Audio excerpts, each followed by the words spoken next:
September 26, 1960, U.S. Senator John F. Kennedy and the then Vice President Richard Nixon went head-to-head in the first televised presidential debate in history. That was 60 years ago. Ever since then, although not mandated by the Constitution, the debates have become an integral part of presidential elections. Their key target? Voters still making their minds up. Voters who might be turned. Caught on live TV and broadcast to voters across the country, the debates changed politics forever. Over the years, the spectacle of the debates and the increasingly important role of the media in political culture have meant that sometimes voters have turned. Key moments in those debates have changed the election results and U.S. history. Never would Richard Nixon have imagined the power of TV. He was a radio man.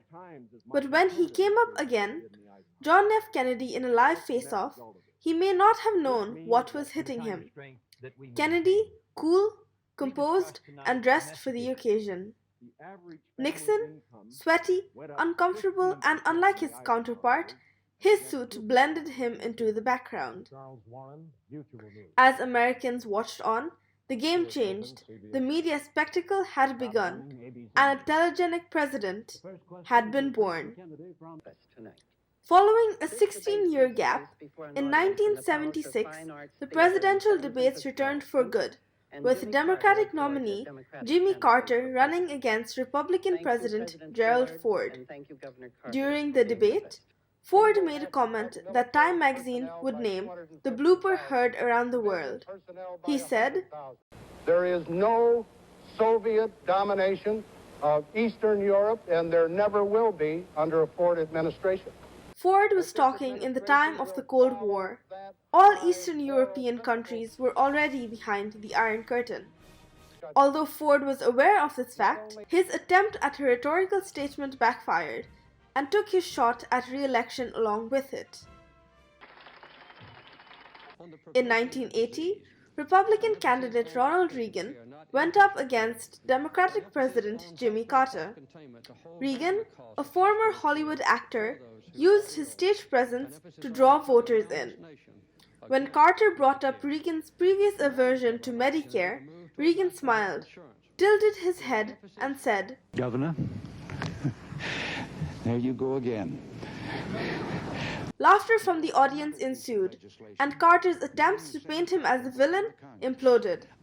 But his crowning moment, and what many consider to be the moment he won over the American voters, was when he directly addressed voters through their television screens and asked, "Are you better off than you were 4 years ago?" Support rocketed. He had the election in the bag. 2000, the presidential contest between Vice President Al Gore, a Democrat, and Republican George W. Bush, and the dangers of awkward silences. Aggressive body language,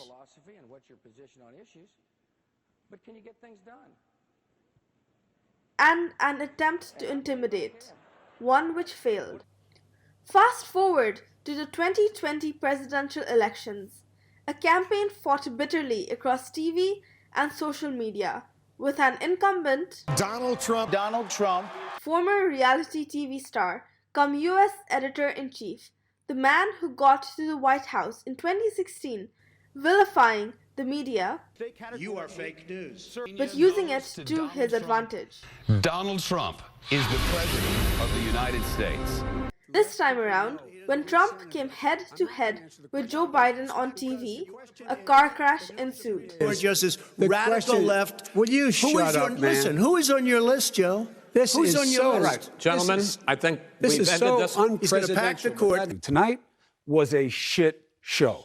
That's what it was. So much so that in the third and final debate, For the first time in TV debate history, the moderator was armed with a mute button. The biggest change is going to affect what probably most viewers remember from that first debate, all that crosstalk between Republican Donald Trump and Democrat Joe Biden. The Debates Commission says it's going to be muting microphones for the 2-minute introductory remarks by each candidate. The debate attracted eyeballs, tweets, laughter, and dismay. But with so many Americans having already cast their votes by post, this circus was unlikely to have changed their minds. What it did do was set a new low in political debate at a time of deep polarization, both of the public and the media itself.